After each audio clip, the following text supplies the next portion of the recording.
when you're able to solely focus on something, you're able to get your maximum potential into that one thing. It helps you be more present.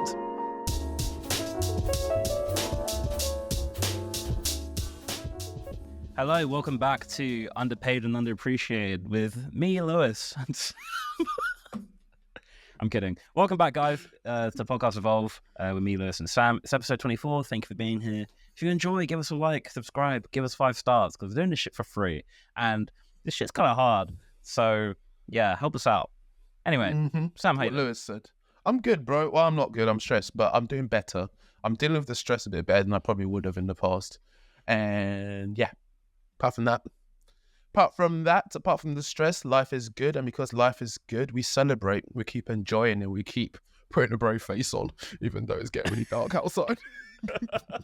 Facts. You know what?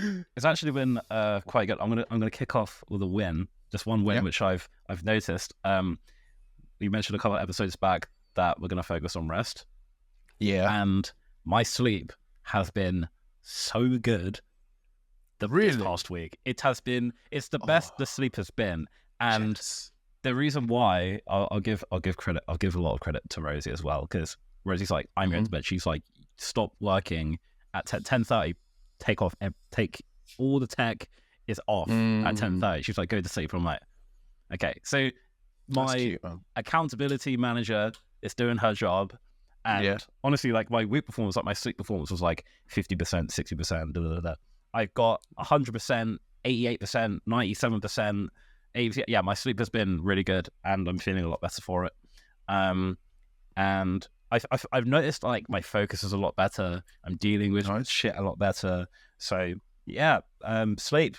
You should probably do that. That's not in the wheelhouse today.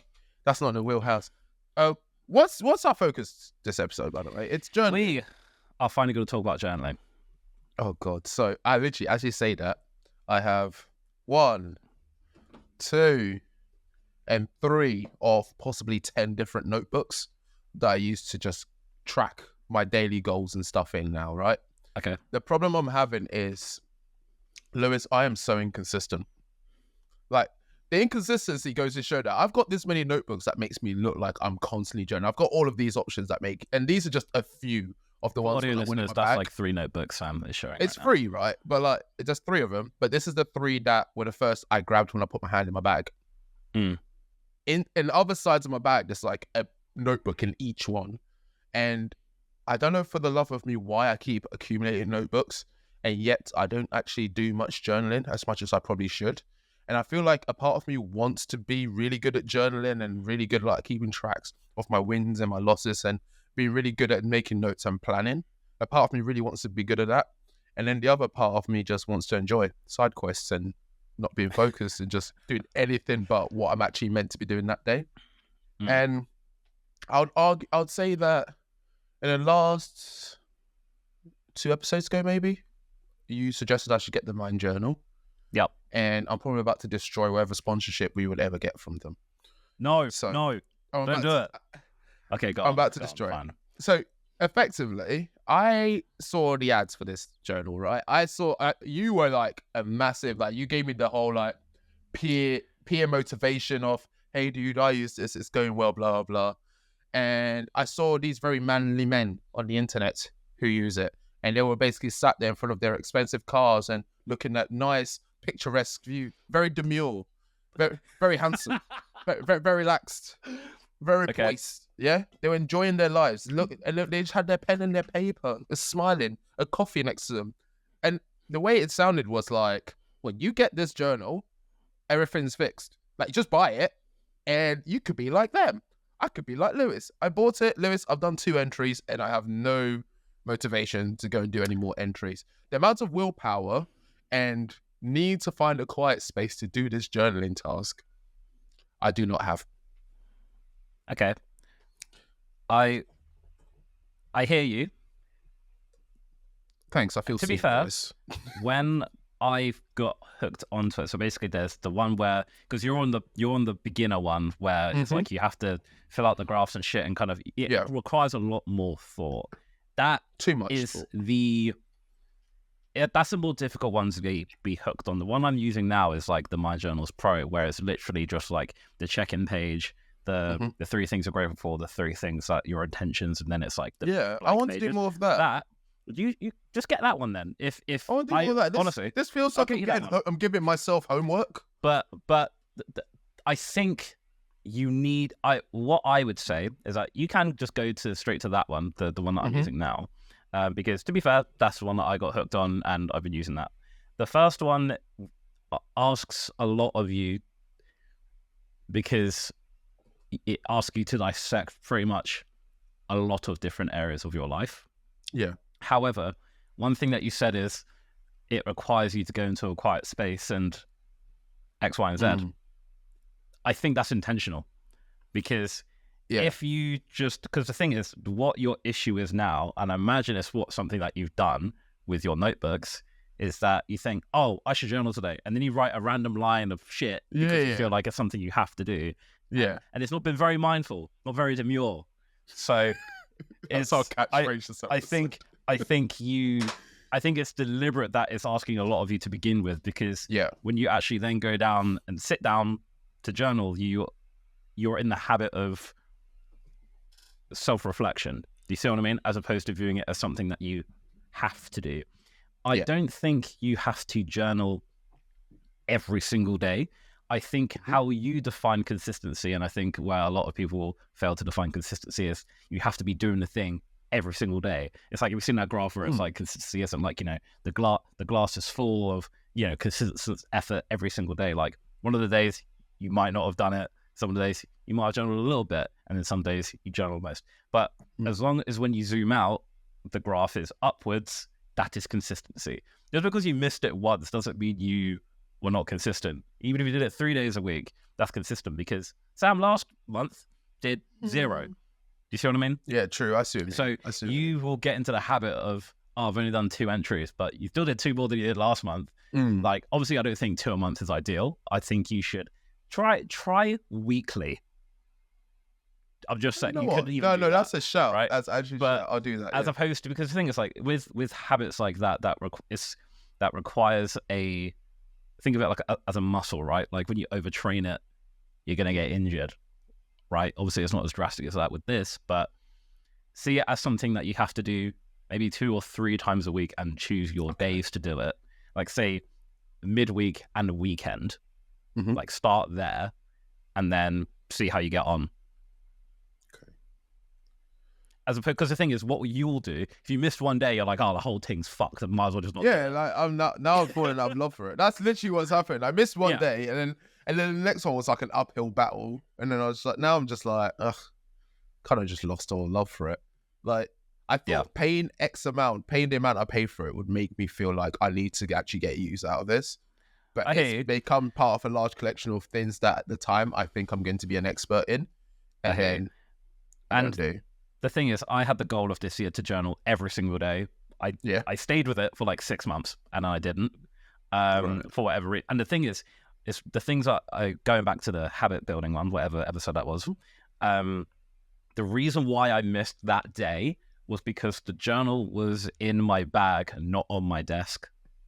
And it wasn't a visual reminder for me to do it. So one thing which I always make sure I do is make sure I see it, so it reminds me to actually do it. So I'll usually have the pen there, open on the page that I'm supposed to write next, or like in the page, and then it's very easy for me to go and do it. Because if it's in my bag, I'm just going to forget to do it. So again, it's like, design your environment where you can. Like, say you work from home most days, right? And one of the first things you do is maybe like go on your work phone. Put the journal on top of your work phone, and then you go, oh yeah, I'm supposed to do this today.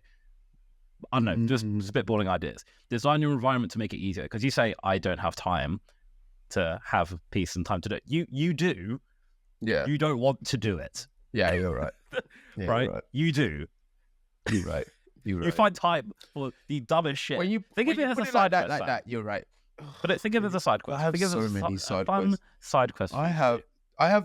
I never thought I'd say this, Lewis. I never thought I'd ever say this. And clearly the problem is the fact that I have a job, so I need to get rid of that. I have too many side quests. And I've never thought I'd say that. I know. It sounds crazy. It sounds No crazy, way. but it's almost like having effectively 2 businesses, a podcast, a PhD, and a full-time job, 2 cats, a fiance. It's almost like I've got too many things going on in my life. Were you not here for the burnout episode, or was it just me? I was Was here. it a solo episode? I was here, but I was also burnt out. So here in Yeah. body, not in mind or spirits. I'm pretty sure I give out lots of positive energy. But honestly, I think, put it this way, I had my first of this week, I had the 6 hours of sleep. And What, one time? yeah, that's like the longest range of sleep I have had this week, 6 hours. Every other day it's been like 3, 4. And I'll go into a bit more detail when we do our weekly roundups. But what I'm trying to get around to here is I feel like I need to tune what I use journaling for. Because I'm saying that I'm getting 6 hours sleep. I'm saying all these numbers, and I think I need to actually write them down. Like, I need to wake up and... Because I digitize a lot of my world around me. But the fact that I digitize it means it's being saved somewhere. And I have this view in my mind like, oh, one day I'll go and make a graph out of it. One day I'll go and look at this. If I just store that data or that raw information somewhere, when I feel ready, I can go and process it. And what I'm failing to do now is, because I'm thinking that's always been stored, I can deal with it another time. I'm not being mindful of it. I'm not actively going and actually catching up with myself. Even how you say with the Whoop band, I have this fitness watch on me all the time. I rarely ever look at the graphs unless I go for a run. That's the only time I'd look at it to see how did the run go. And then I'm done with it. I'll send it to my coach and I'm done. I forget about it. So I think using journals for me, I need to maybe change my mindset about what I'm using it for. Rather than it being like a job I have to do to achieve a goal in life, I think I need to tell myself that it's part of a daily routine that helps. It's like a part of a collection of items that help me achieve something, rather than it's the thing that'll help me get somewhere. So it takes the pressure of journaling off itself, because I'm looking at the journal like, oh, if I do this, I'll become really successful, I'll become amazing. And when I become amazing, I'll become a millionaire, all these things. And it almost feels like if I fail to journal, I failed at all those tasks. And now I need to I need to pivot and find a new way of achieving those goals, rather than just treating journal as a way of just keeping up to date with myself. Yeah. And I think maybe that's what I need to do a better job of. But I'm not sure.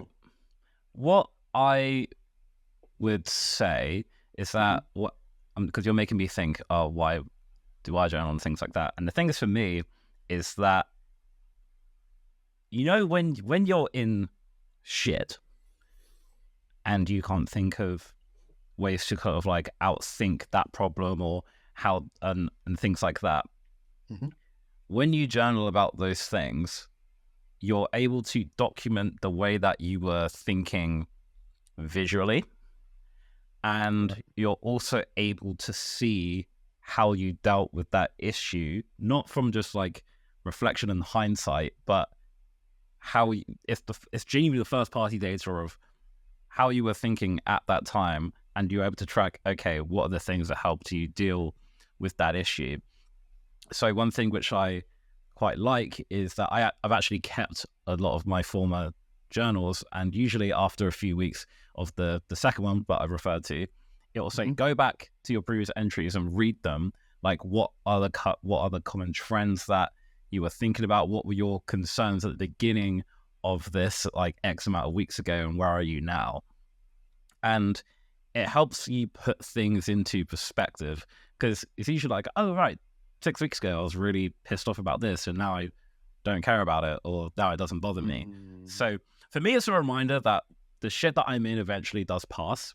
Not all of it, but 90% of it definitely does. And I think instead of you viewing it as, oh, I'm doing this because it will help me be successful, it's not necessarily always going to be down to one thing. And I think it's easy to fall into the trap of that with everything. Yes, it's a common habit with a lot of successful people, but at the same time, like, yes, a lot of successful people don't drink alcohol, but a lot of successful people do. So it's very much down to you and your arsenal of tools to get you where you want to go. Like, if you think journaling is not for you, that's fine. Doesn't mean that you're not going to be successful. Like, I know my brother does every now and then, but he only really journals when things are in the shit. He doesn't consistently do it, and he's very successful. Right. So it doesn't really matter. Just think of it as a tool for you to use. For me, it's very useful for when I'm overthinking, and I've said this in previous episodes. And I heard this from, I think the guy's called like Alex with Books or something like that. Alex and Books. And it said, if you're overthinking, write. If you're underthinking, read. And that really stuck in my brain. Yeah. And it's definitely helped me decipher. It's definitely helped me more in times when I'm overthinking about lots of different stuff, because, you know, we're not simple beings, right? Like, we're always overthinking about a billion things at once, particularly, like, you know, like you just said to me 5 minutes ago, you're like, oh, I've got a cat, got a fiance, got these 2 jobs, got these businesses, all that sort of stuff. You out of everybody should be journaling, because you've got too much shit to think of at once. And this book, which I'm actually going to send to you, or you get an audiobook, is Ikigai. I know I'm going a bit of a tangent here, but let me land. Western society in particular, or just in general, everyone romanticizes the idea of being really good at multitasking. Are you a good multitasker? And I remember being asked in an interview, are you good at multitasking? And I said, I don't think multitasking, after reading this book, exists. You're moving from one task to another just really quickly. And what's actually beneficial is single tasking. When you single task, single tasking outweighs the benefits of what a multitasker is, because you're actually being present with what you're doing. So I said, no, I'm not a good multitasker. I'm a really good single tasker at multiple things. And they really like that answer. Okay. And for you, journaling, it would be a good tool for you to be present with one thing at once, because I know you're present with me now, but the podcast is never 100%. It hasn't been for 24 episodes, and that's fine. I know that's how you are, but when you're able to solely focus on something, you're able to get your maximum potential into that one thing, because you're thinking 10% about your cats and whatever, right? Yeah. And that's fine. But that's what I think, it helps you be more present, right? In whatever you're doing. Like, when you're relaxing, you're relaxing. When you're journaling, you're journaling. And it helps you put more of yourself into what you're doing at that time. So that's why I think you should do it. And most people in general. I think you're right, and I think getting the pro version might help me, because the other thing as well is I don't want to do these tasks. I already know what I want to write down and what I want to track and journal. These tasks just seem to be like in my way. I don't see, like, I see the value in it, but I'm not attributing the value to anything. A lot of it's like, a lot of the earlier stages is very like the one I stopped on was like the pie of life, right? And it's basically just like, I'll put like these things in order of like what's most satisfying and what's the least satisfied thing. Yeah, the category is like between like your relationships, your money, and I'm doing all this, and I'm just kind of like, I'm very. I feel like it's rare and it's difficult. And as much as I talk about side quests, I'm very clear on what I want to achieve in the end goal. I'm very clear on what my journey is, and it was almost like a task of, okay, now rank all these things, and I was just like, I'm only going to rank things that I'm consistently ranking, because I'm always looking like, okay, what do I need to do next? What's the next thing? What's the next gap I need to fill? What's the next opportunity I need to grab? Well, I'm consistently ranking things. So it was like, okay, now write about it. And I was just like, just feels like I can't be asked to write. I just can't be asked to write things that I'm constantly processing in my head. And I respect that it's asking you to do certain things. And I think what this version of it is, and I can see that in the later stages of it, it gets more like pro. So it's very much like, okay, just follow the natural process. Only like the first few sections is very much like, do this task, right? I appreciate that. I feel like it's very beginner level for someone who's just got into the idea of wanting to become more productive, someone who's just got into wanting to do a bit better for themselves. I think this is a good tool for that. For someone like me who's already balancing multiple things and already like, I can sit here for 24 hours straight and work if I need to. Like, I'm capable of doing that. And I think because I'm capable of doing that, this doesn't benefit me. If anything, I would use this if I wasn't capable of like, deciphering your emotions and exactly, yeah, stuff like that. I hear you, to be fair. That's what I do feel like normal journaling though lacks a structure. And like you were saying, the pro version is probably something I should get because it gives it a structure of this is like, yes, do your feelings and then do all the other stuff you want to do, right? It's simple. My mind is chaotic. And when I write it down on paper, I know it's chaotic. What I hate doing is, well, I don't hate doing it. I'm terrible at going back and looking at myself in written form. Like I'm always in my own head. I'm always like daydreaming about something I've done and what I could have done better. I'm really bad at actually articulating it, writing it down and coming back to it and reading that. Because the art of writing it down just feels like an extra step I don't need to do if it's already in my head. Yeah, I hear you. I hear what you mean. I think the second one definitely would suit you more. I think the reason why I think it's beneficial for you to go back and see what you wrote. And I remember thinking to a guy at a networking event ages ago, like a couple of years back, and I was saying to him, like, you know, start journaling and things like that. We had a conversation. He was like, yeah, but I hate the idea of reading stuff that I wrote. And I was like, is you facing your demons? I was like, you need to go back and see the shit that pissed you off and the way that you were thinking, because how else are you gonna know yourself? So, and I think for me, it's been quite important to learn about myself overall, because I remember reading stuff and I was like, oh man, I was really pissed off about that. Like, that really shouldn't have bothered me as much as it did, or why was I so concerned about this? And, you know, I was writing about like a plethora of stuff from relationships to money to my thoughts towards relationships at the time. So I was like, I thought very differently, like even in the span of, I would say, consistently doing this over the past 2.5 years.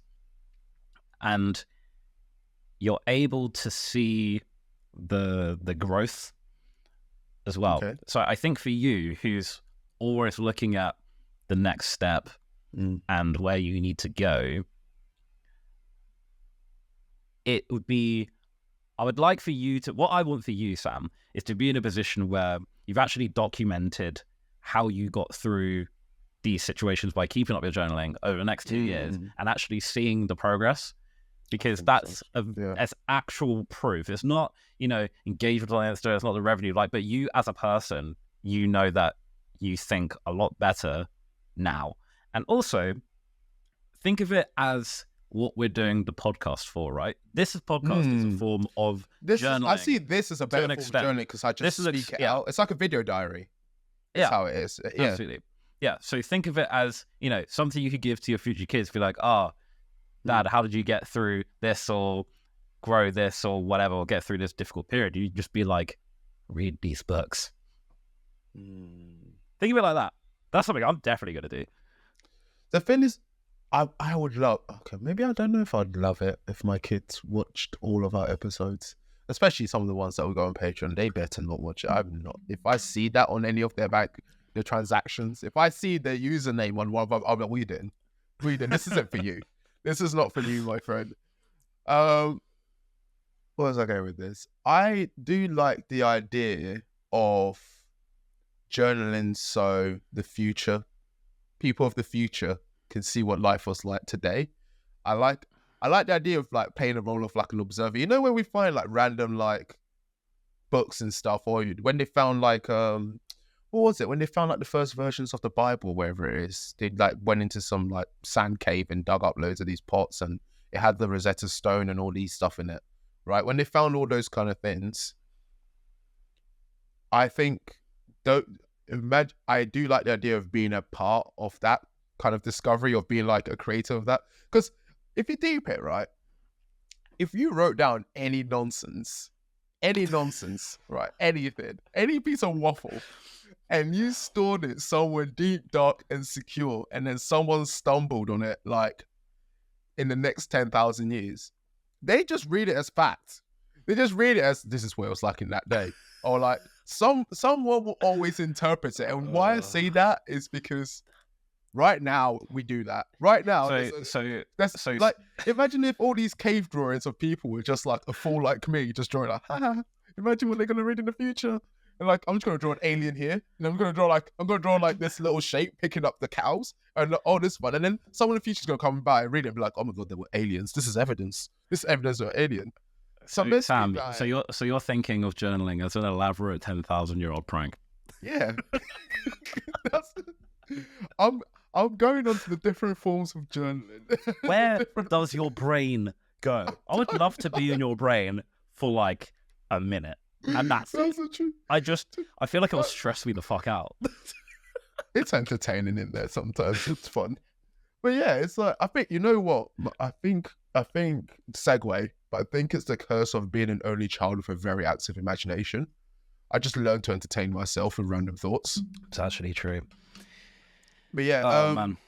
But yeah, I just feel like that would be sick. All right. And I feel like everyone needs a reason to journal. Mine, like I've said, is mine of like what I want to journal and why I need to journal are two different things. I want to journal so I can play pranks on the future. I need to journal so I can reflect on myself and become a better person.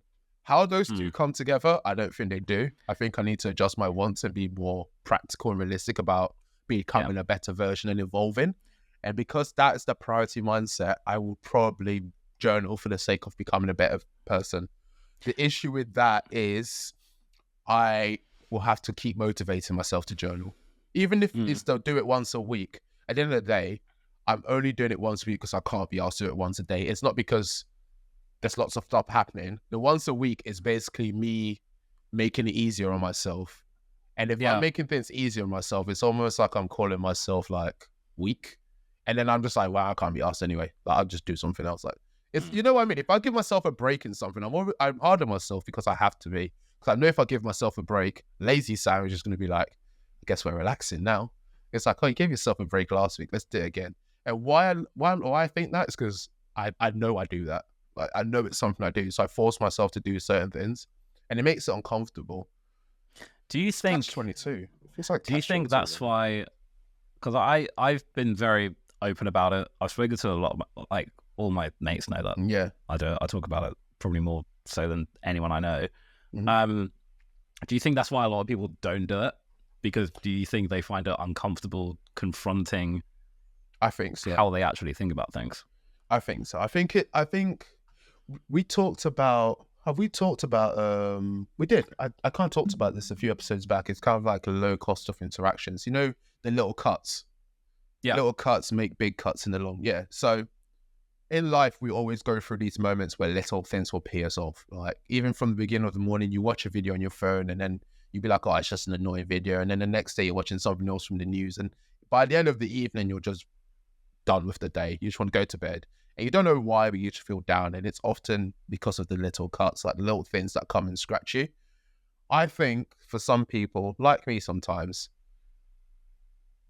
the little cuts come from having to reflect and being very aware of maybe tough times you've gone through in that day, or being very aware of maybe weak times. It's really easy to journal when your life's amazing, when you have a really good day. It's really easy to write all of that stuff down, right? And sometimes it can be cathartic to write down when you're having like a really stressful day to get it all out.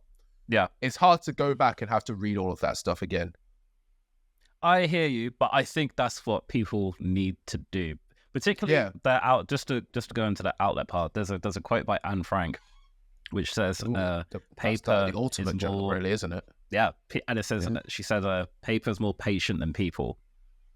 And this is something that kind of stuck with me as well, because I would say me circa 2019, 2020, actually no, 2019, 2018, I really don't like to say I didn't like to say what my problem was to people, to like my mates, because I wanted to be seen as everything's fine. And I really didn't like I really didn't like talking about it, because I didn't want my friends to be like, oh, I thought Lewis was sound, and oh, now his life's going to shit, or he's in a really dark place, whatever.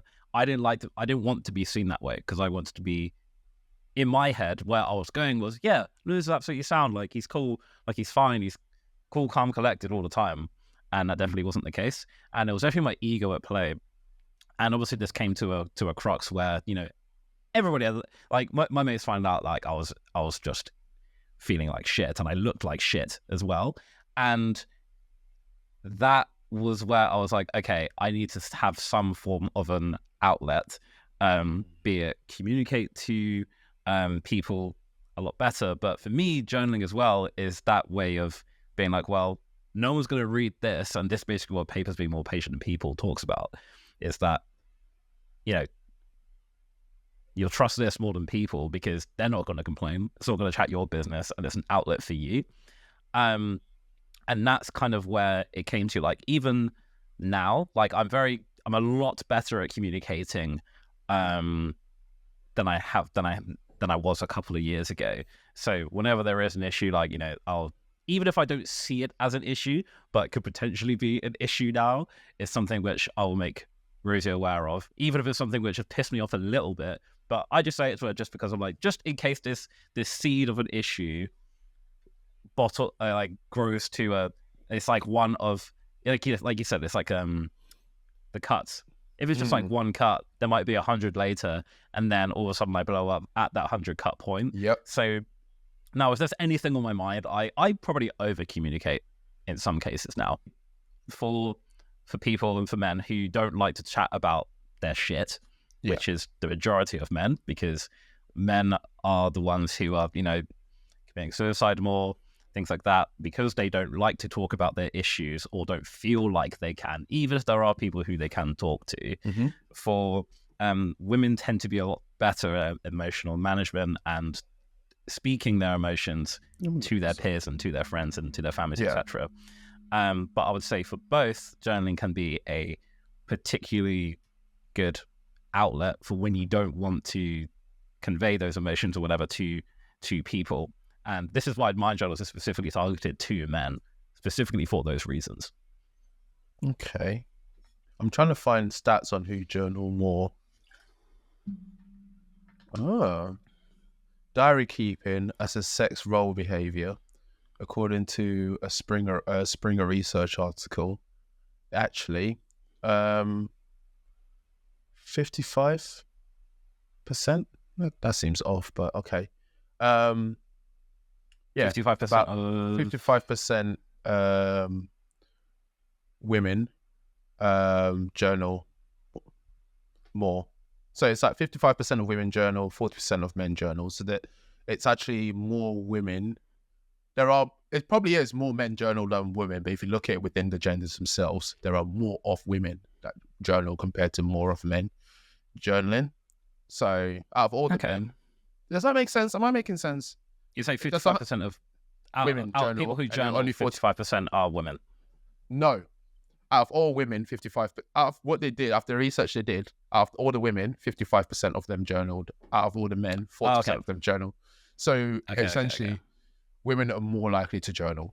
It's a better way to put it. Yeah. Because the percentage of women that journal is greater than the percentage of men that journal. Yeah. Okay.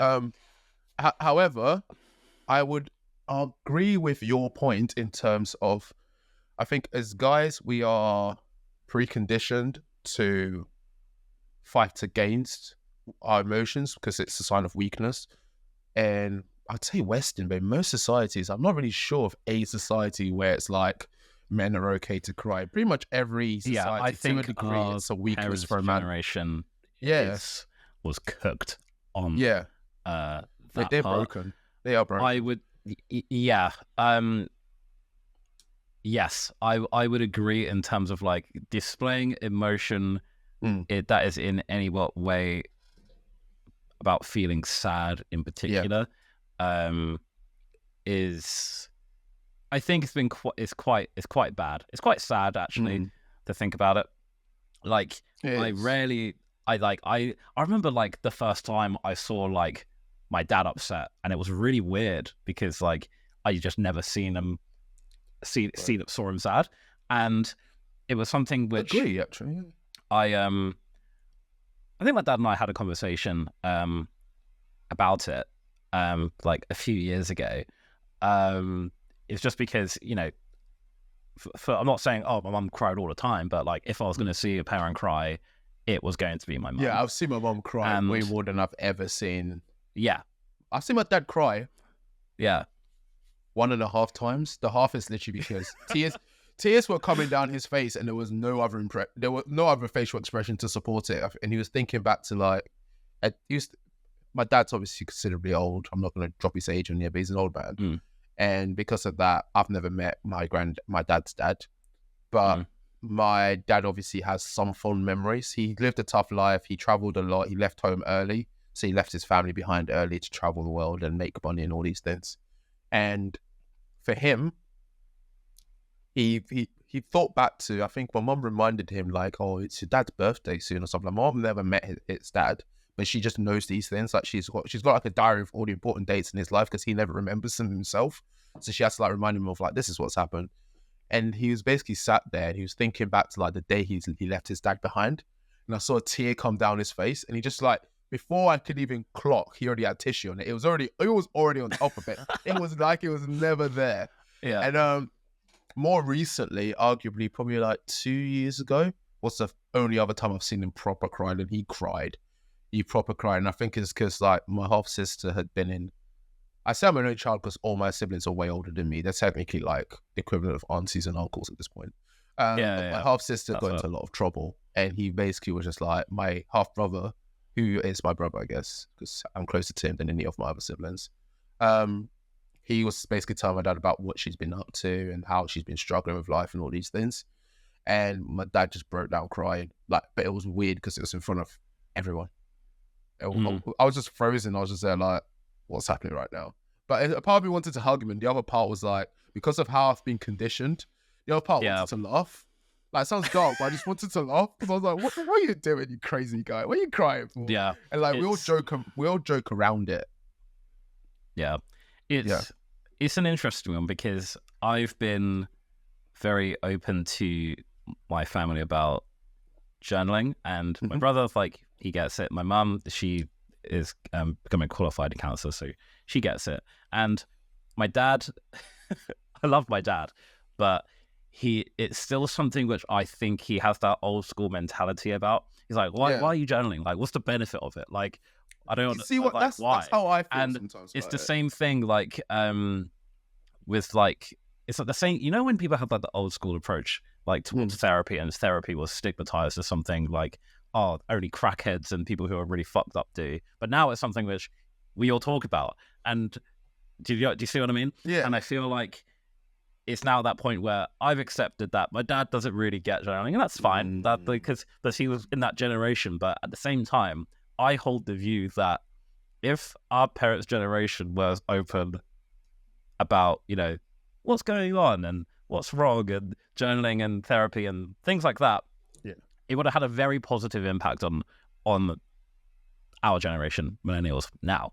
So I'm interested to see what our kids' generation are going to be like. Yes, you can argue that people care about people's feelings too much. However, it's better than not talking about them at all. Yeah, I hear you. Which is what our parents are like, oh, why are you crying? Like, why are you crying? Yeah. Like, obviously, my dad wasn't like that at all. But however, my dad is still very like stoic, I would say. Not to say that's sad. Like, I'm not saying that's a good or bad thing, but he, like, when he's happy, he's happy. When he's sad, he's sad. But he was always very calm and collected about most things.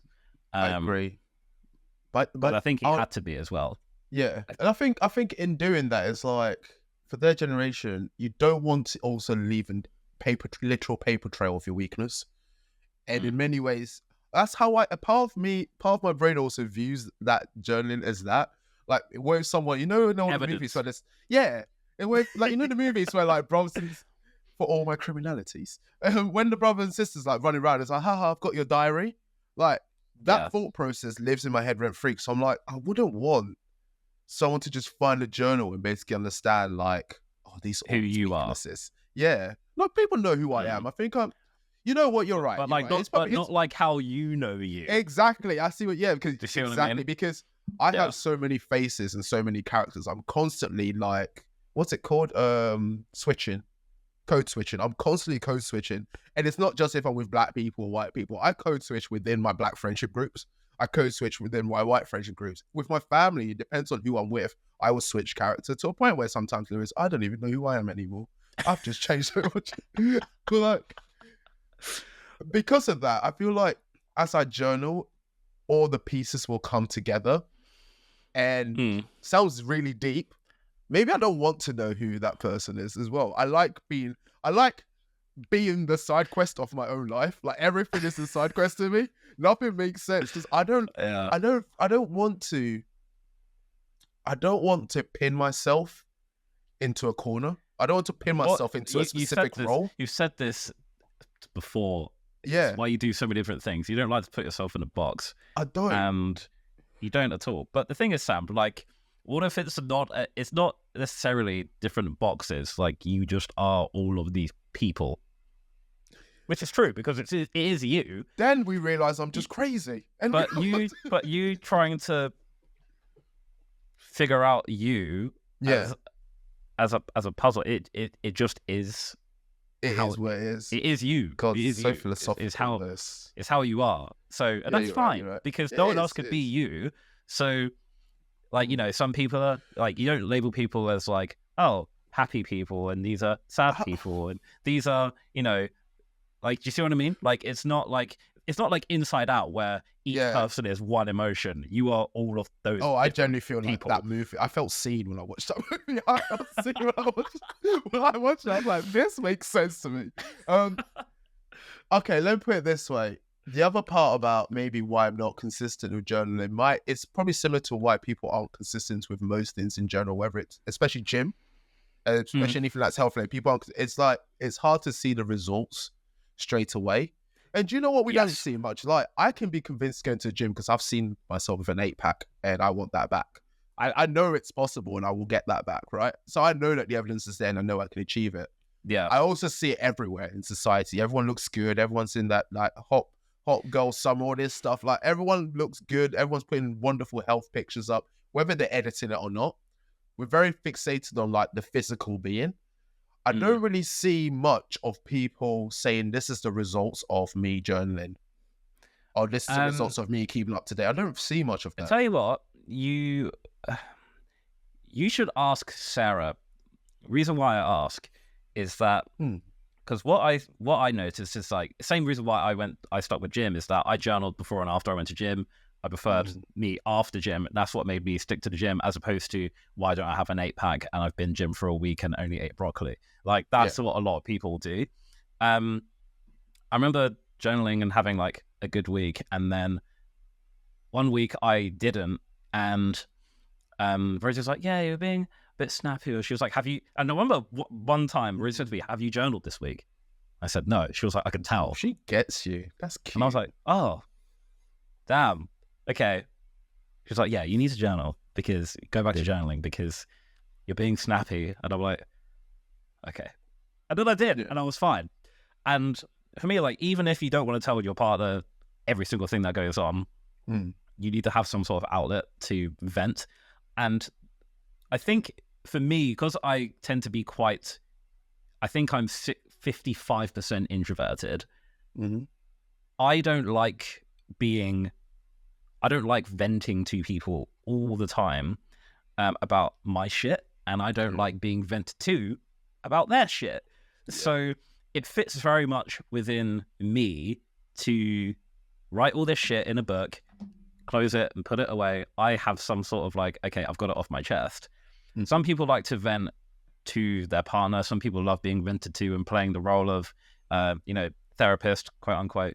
So I think journaling can be it's not, obviously we're speaking journaling in the sense of writing on a piece of paper. Digital journals are a thing. Maybe that's something which you would prefer personally. You might prefer video journaling, but the reason why I particularly like to write pen and paper is just because I'm surrounded by screens all the fucking time.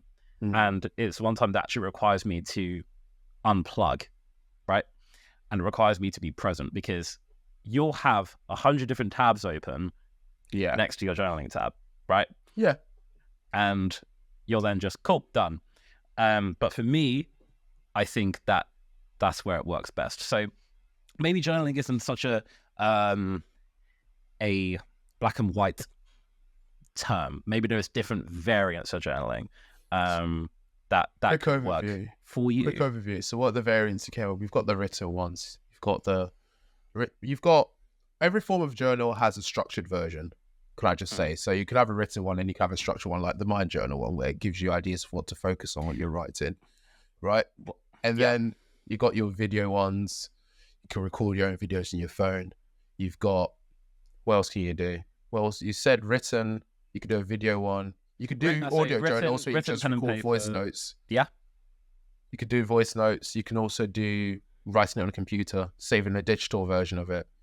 And there's different variances. So my takeaway from what you said is basically journaling is important in all, journaling is beneficial to most people. I think that you can say that's safe. You can say that and be right. I don't think you can be wrong in saying that. Journaling is beneficial.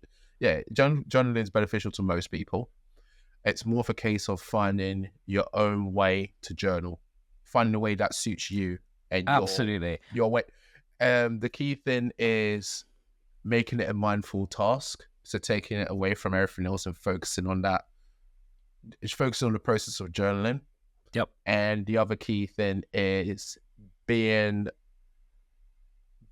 as part of that journey process is looking back on what you've written in the past and reflecting. Yes. That plays a key role.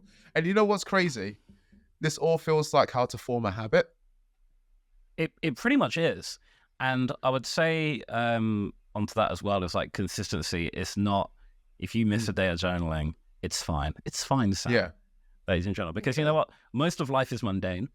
And I know you said it's really easy to journal when a lot of life is busy, like either good or bad. But I actually think it's good to journal when it's mundane because it requires you to be present in terms of how you actually feel in the mundane. Because you know when you think you don't have a problem and then you think, oh, wait, no, I actually did then, in hindsight, that's when it's actually, you're able to pinpoint where you are emotionally or what's actually on your mind a lot quicker once you get into the habit of doing it. But yeah, I think just another point I want to add on to that as well. You said find out which journaling is right for you. Mind Journals is the only one that I've actually stuck with. It wasn't the first one I tried.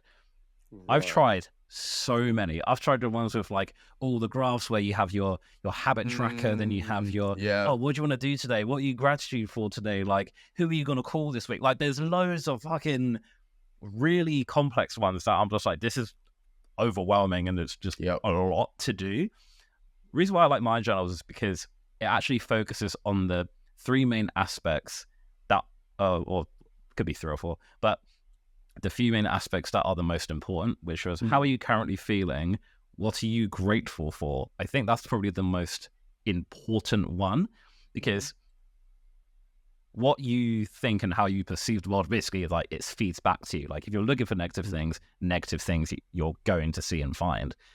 When you actually start your day with what you're grateful for, it's a good way to switch on your brain in the right way. In addition to what are your key goals, and then write about what you want to write about. That for me is a perfect way to kind of switch on my brain in the right way. Be it if you do it, I tend to do it at the start of my day. Some people like to do it at night. I kind of go back and forth. Like sometimes I'll do 2, but that for me is the right way to kick things off. So that's why I like it. Then. So even if you have a blank notebook and you're like, oh, I don't know what to write about, I would say write 3 goals, 1 long-term, 1 mid-term, 1 for today. Yeah. And then write 3 things that you're grateful for. It could be grateful for, and it could be things like, think about, just to quickly pivot, like the way to write about gratitude is like you think about things in your life and how inconvenient it would be or how bad it would be if that wasn't there. For example, my microphone or my laptop or my job. Like even if Sam and I will tend to bitch about our jobs, right? If you've been here. If we didn't have our job, I'll be like, wow, that actually be really fucking inconvenient this right mic now. I'm speaking through. So I won't be able to afford anything. Yeah. So, and that's an easy way to trick your brain to be grateful for stuff that you can be ungrateful for a lot of the time. And I'm going to land there. Nice. I will say that as much as I've moaned about the journaling process, one view that I think you were going to touch on, I thought you were going to touch on it, you pivoted slightly. It's about changing your mind around how you do it and also when you do it. So the mind journal there's a really interesting part.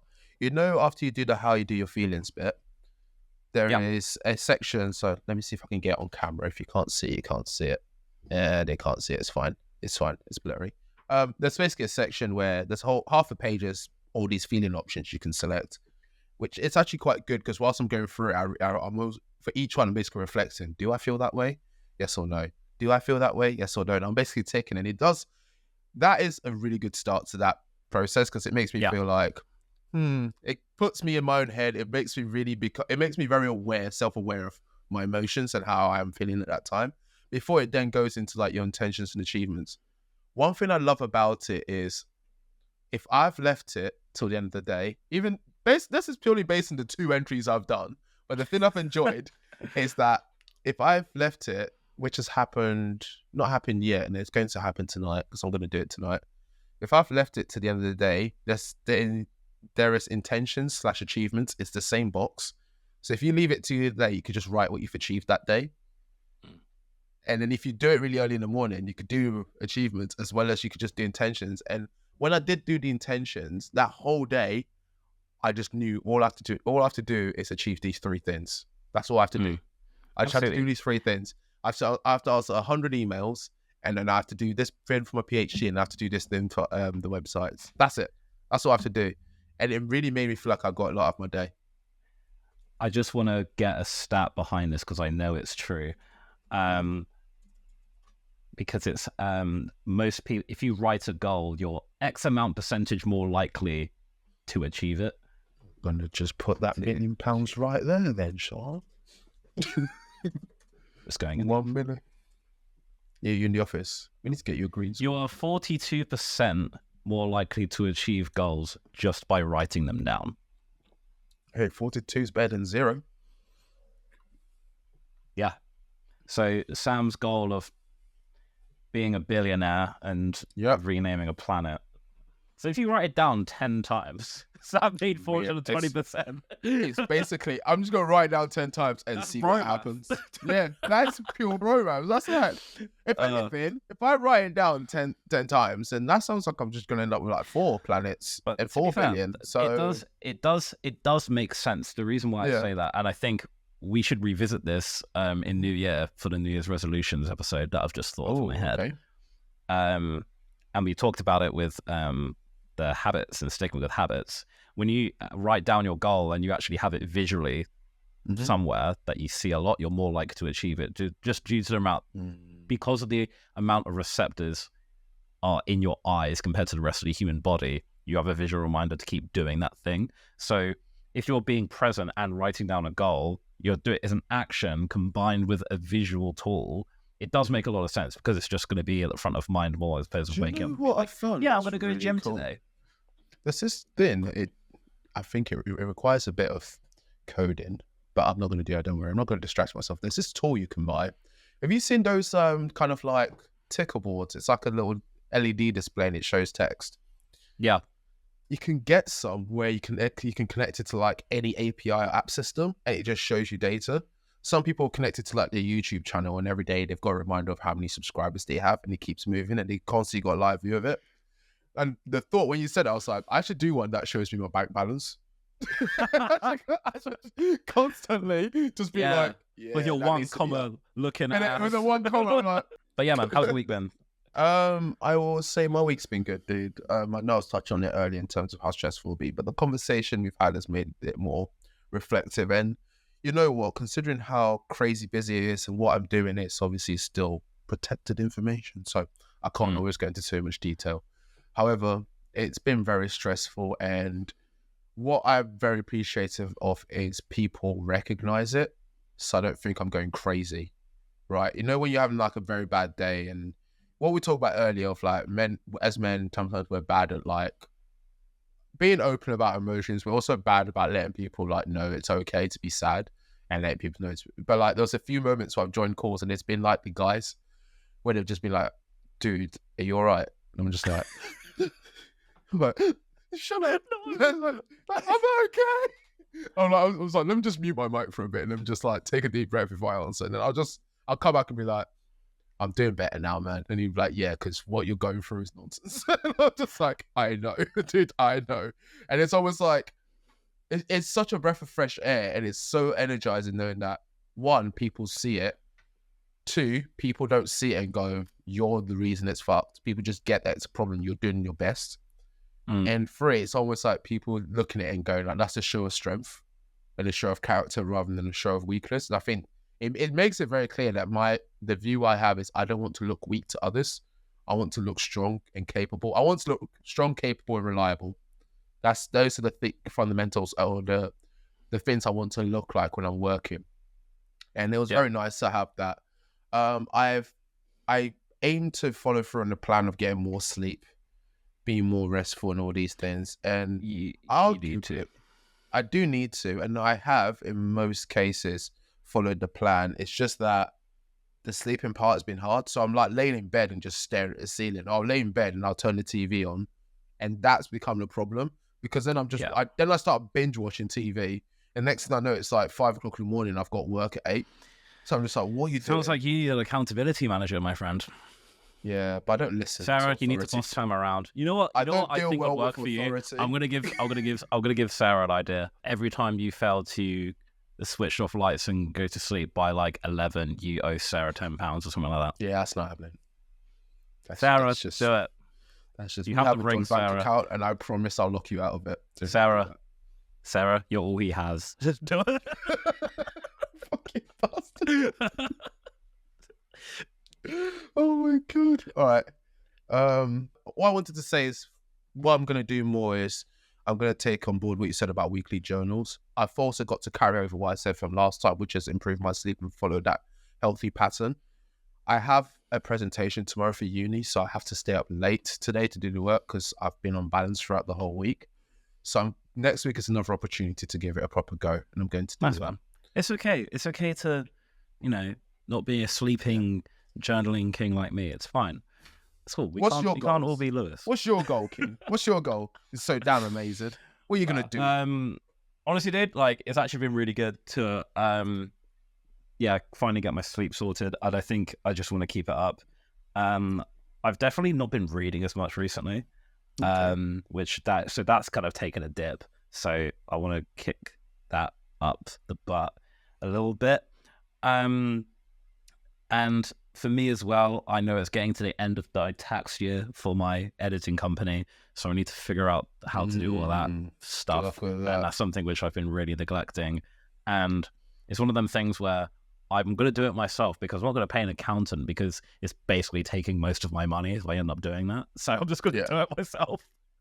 Oh, no, it's easy to do. I can show you. I've got a spreadsheet built for mine. I just copy and paste it and then just input all my spending. It does it for me. It's not a lot of data. It's just processing it. But you know what? I'm relying on my innate figure out ability, and that is all going to end up fine. There's literally a HMRC video on how to do it. Yeah, I'm just going to do that. It's just watch the micro-entity video. Yeah, it's just something I'm neglecting. But yeah, dude, in terms of rest and stuff, it's all good, right? Okay. So you go on to what Sarah was background. Remember the episode where I talked about the proposal? Yes. You're right. So Sarah, I got told off, basically, because it turned out I did what I did best and I ignored all the actual good bits. I fixated on what my brain told me was funny and forgot about a lot of it. And Sarah was basically like, I remember that proposal a lot more differently than you do. And I was just like, go on. And she's like, no, I'm not going to tell you. I'm going to record it. Can I? And she wants me to play it. And then it's 9 minutes long. Yeah, I told you it was long. She said you can pause it in between. This was meant to be an hour pod. Well, let's see if we can cut the waffles. We can cut the waffles. Okay, hold on. We can cut the waffles. Hi, lads. It's Sarah. I just wanted to react to episode 20 because I feel like I need to set the record straight on this proposal story and kind of give it to you from my point of view. She's so cute. So firstly, some context. I'm not sidekick nor am I Sherlock Holmes. We discussed our future as you do in relationships. and that we wanted to get married and kind of when the timescale of that was. So by that conversation, he had 1 or 2 years to kind of propose, to be on track to follow that. Okay, I'm gonna pause it there. I completely forgot this is what Sarah sounds like. I know, right? I was like, So northern. Jesus Christ! All right. That timescale, and we'd always kind of discussed a more private proposal and maybe somewhere abroad, somewhere beautiful. And that was the only holiday we had booked that year. So I thought if he's going to do it this year, that's the holiday that he's going to do it on, because we didn't have any other holidays booked. He also, like he was saying, he took a couple of calls. He was taking them upstairs, like his phone was ringing and then he was leaving the room. So his office is across the hallway from mine, and then we have a 3-story house, so he was going upstairs to take the calls, and I was like, that's odd. And at one point I heard him, he'd be very like, yeah, and I was like, I feel like he's not trying to give a lot away in the way that he's speaking. Aware. But I also heard a conversation about insuring it for like loss or insuring it for something, and I was like, okay, I feel like he's talking about insuring the ring. Smart man, he's getting it insured. So at this point I was like, okay, he's buying the ring, or he's in the process of buying the ring or whatever. Obviously I didn't know what he was going through, and I didn't know that he'd designed it himself or anything of that at that point. But at that point I knew he was buying the ring. We had this holiday to Mykonos coming up. We had already booked it, by the way, before. I don't know whether he decided to propose before we booked it. We'd booked it like the December maybe. And I would also like to correct him. It was a 5-star hotel. It wasn't 4-star, whatever the bloody hell he said.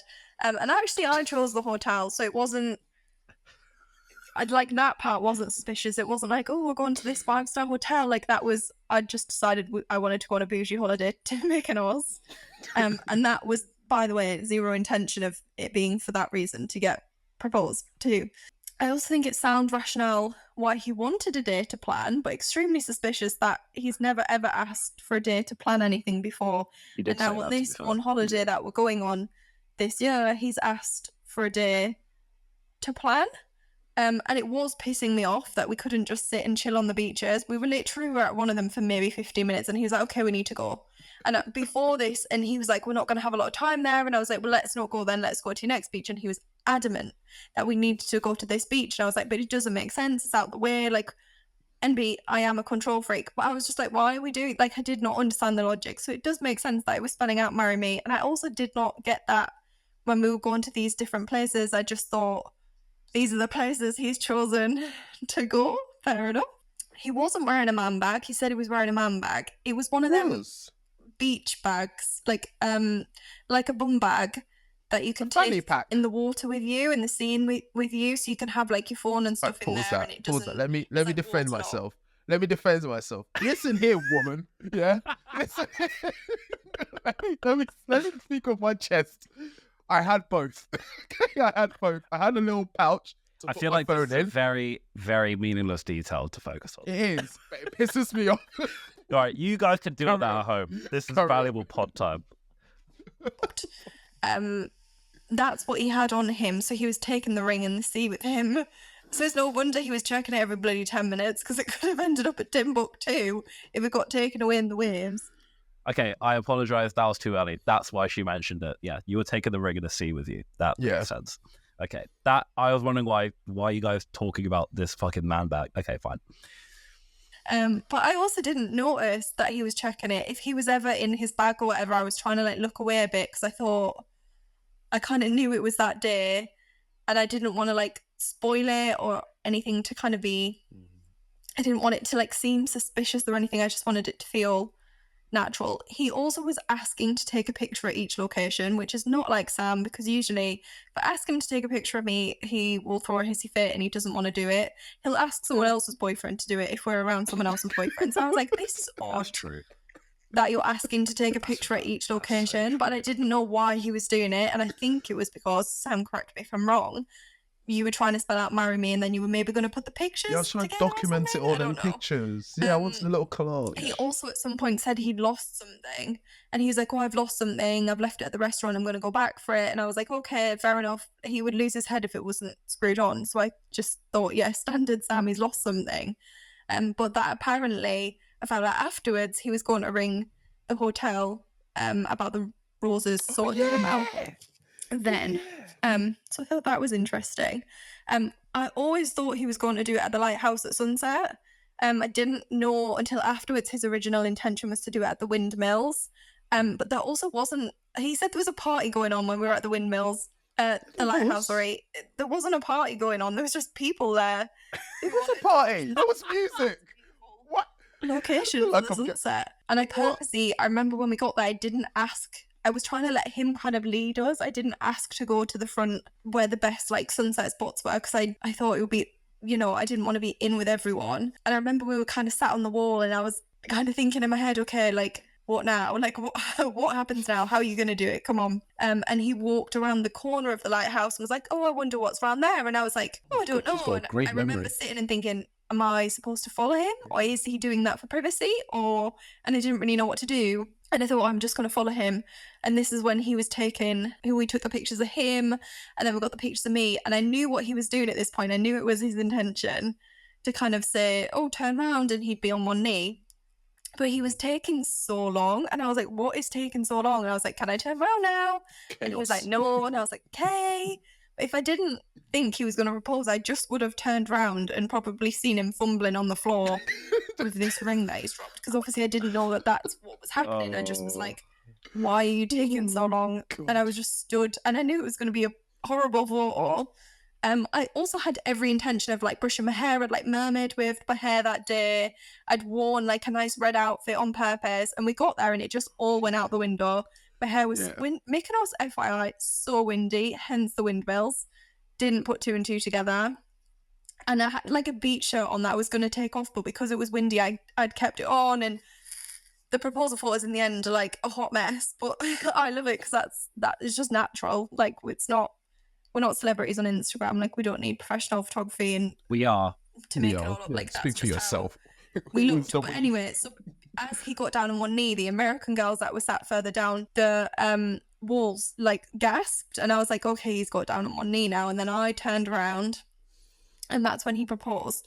And then the American girls, they were so lovely. They came over and were like, let me take photos of you. I'm so happy. And they're all live photos. So when you play the live photos, you can hear the American girls being like, oh my God, you guys are so cute. And it's just, so lovely. They were very sweet. Shout out to them if they're listening. No, I'm joking. That's sweet. We then got to go watch the sunset, and it actually was really, considering there was loads of people there, I don't think a lot of them were watching other than these American girls. So it still felt very low key, and it was just kind of the perfect time and beautiful sunset. And we got back in the car to go to the hotel, and I could hear him on the phone. Bearing in mind, this is a convertible car. I think the roof was up, but it's thin roof, I assume. I could hear everything he was saying. He was only stood at the boot of the car saying, is the rum ready? And I was like, oh, what's happening with the rum? Interesting. Have we got maybe a rum upgrade? Because they had some like swim up pools and stuff, but they were extortionate, so we didn't. Sorry, for the Southerners, she's saying room. I was like, what the fuck's a rum? I shouldn't laugh. Yeah, there are foreign people listening to this. Like, what is this? Like a nice rum with a sea view. So I thought, oh my God, maybe we've got a rum upgrade or something. Like, what's he doing? And as we'd got back to the hotel and we were kind of walking to the rum, I was like, okay, we're walking to the same section, so maybe it's not a rum upgrade, but I knew he'd done something. And then he unlocked the bedroom door and got his phone out and started recording and was like, go on, then you can kind of go in. And I was like, well, he's done something in here then. And that's when I saw the rose petals, and that was really lovely. And then he's absolutely right. He popped a bottle of champagne in the shower, was sat drinking it whilst he was having a shower, and he was like, I remembered my speech. So I got my nice romantic emotional speech whilst he was butt naked in the shower, necking a bottle of champagne. And is that not the most Sam story you've ever heard? It is. In your life? It is a very... That's right. I love you. I don't know what it is. I love you. Okay. Thank you, Sarah. That was great. 9 She's minutes. been on holiday this week. Yeah, I know you've been missing her. You've been just posting you on your couch. I was like, Sam, please. You don't have to chase this woman anymore. You have been through social media. Finger. Oh, that's through social media stories. Sam, I was like, she's coming home soon. I was like, you're like, Oh, that was good. Thank you, Sarah, for sending that. That was Love you, B. Love you. Thank you. That was really funny. So funny. she's She was like amazing. saying rum. I was like, rum? I was like, what, Captain Morgan's? I was like, what the fuck? I was like, oh, room. Do you know what's God. weird? Because it was weird hearing her voice because I've not heard it in the house for a whole week.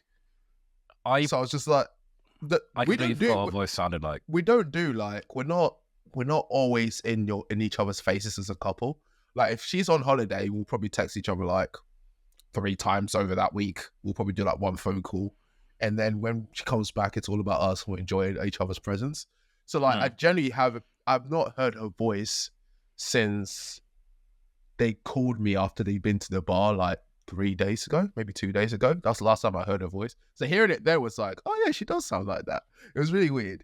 But yeah, I just forgot because I forgot. I was like, oh, took me by surprise. no, she's pretty. That's awesome. right. That made me very happy. As much as she basically called me a liar throughout that thing. That's a very good retelling. But no, thank you. Yeah, Thank you very she much. did very well. Thank you for remembering it. It makes me feel like it was worth the hard work. Well, the Also- thing is, Sam, she had to retell that story to all her friends multiple times, and each Yeah, time it's true. 9 minutes, apparently. So, I joke. Thank you, Sarah. Right. I appreciate Thank you. that in. Thank you, Sarah. Thank you, We'll wrap everyone. up there. Yeah, let's wrap up. Yeah, I know we always end a bit of a tangent, but that was a good tangent because That's a it's good a one, boy. yeah. It's a boy getting married, so it's all good. If you guys have enjoyed, don't forget to rate 5 stars. If it's not 5 stars, all right. And send us questions, comments. The podcast evolve at gmail.com, TikTok, the podcast evolve on Instagram. Zana Studios, XNDER, anxious extrovert, as well as our website, www.thepodcastevolve.com. Sam, anything else? Visit anxiousextrovert.co.uk. We're relaunching our well-being content creation platform called Hub in the next month or so. So if you love me, if you care about me, visit hub.anxiousextrovert.co.uk. We need to work on shortening that URL, and we will do one day. That's a long ask. It's long. Yeah. It's a subdomain thing. I could be asked to buy another domain for this. Wow. But I will Can't be asked. Wow. Yeah, you're going to have to cut that out. Lewis, I will buy a train ticket just to come slap your head. I will buy a train ticket just to come slap your head. Me and Ollie are putting a lot of effort into that, and we want to see loads of people sign up. Once it launches, we're going to go crazy with giveaway, fun, all that stuff. Right now it's broken, but go sign up. Sick. Really excited. Cool. Cheers, guys. See you next week. Like,